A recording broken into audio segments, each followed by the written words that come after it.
ശിവരാത്രി നാളിലെ ബലിതർപ്പണ ചടങ്ങുകൾ ഇന്നലെ രാത്രിയോടുകൂടി തന്നെ ആരംഭിച്ചിരിക്കുന്നു. ഇന്നലെ രാത്രി വലിയ വിളക്കിന് ശേഷമാണ് ബലിതർപ്പണ ചടങ്ങുകൾക്ക് ഇവിടെ തുടക്കമായത്. ഇതിനോടകം തന്നെ ആയിരക്കണക്കിന് ഭക്തർ ബലി അർപ്പിച്ച് മടങ്ങിക്കഴിഞ്ഞിരിക്കുന്നു.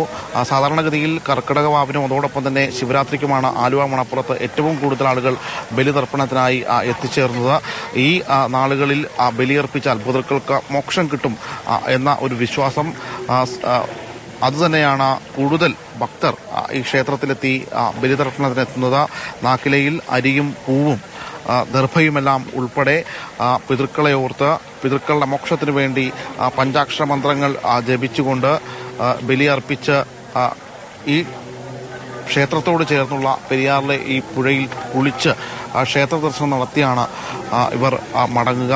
അങ്ങനെ ഈ ഞായറാഴ്ച വരെ നാളെ വരെ ഈ ബലിതർപ്പണ ചടങ്ങുകൾ നടത്താൻ കഴിയും. അതുകൊണ്ട് തന്നെ നിരവധിയായ ആളുകൾ കേരളത്തിന്റെ വിവിധ ഇടങ്ങളിൽ നിന്നും തന്നെ ആലുവ മണപ്പുറത്ത് എത്തിച്ചേരാറുണ്ട്. ഇന്നലെ തന്നെ വലിയ ഒരു തിരക്കാണ് ഇന്നലെ വൈകിട്ടോടുകൂടിയൊക്കെ അനുഭവപ്പെട്ടത്. രാത്രി മുഴുവൻ ഉറക്കമുളച്ചിരുന്ന ഈ പഞ്ചാക്ഷര മന്ത്രങ്ങൾ ജപിച്ചുകൊണ്ട് പിറ്റേ ദിവസം രാവിലെയോടുകൂടി ബലിയർപ്പിച്ച് ഇവർ തിരികെ പോവുകയാണ്.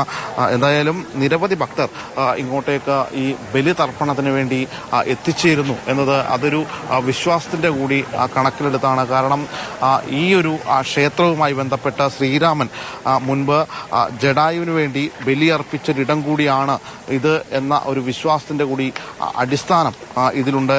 നിലവിൽ ഇപ്പോൾ ക്ഷേത്രം അതോടൊപ്പം തന്നെ നഗരസഭ പോലീസ് ഉൾപ്പെടെയുള്ളവരാണ് ഇതിന്റെ ക്രമീകരണങ്ങളെല്ലാം തന്നെ ഇവിടെ ഒരുക്കിയിട്ടുള്ളത്.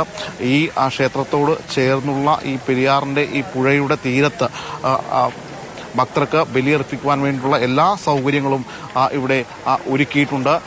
കൃത്യമായ നിരീക്ഷണവും സുരക്ഷാ ക്രമീകരണങ്ങളും ഉൾപ്പെടെ ഏർപ്പെടുത്തിയിട്ടുണ്ട്.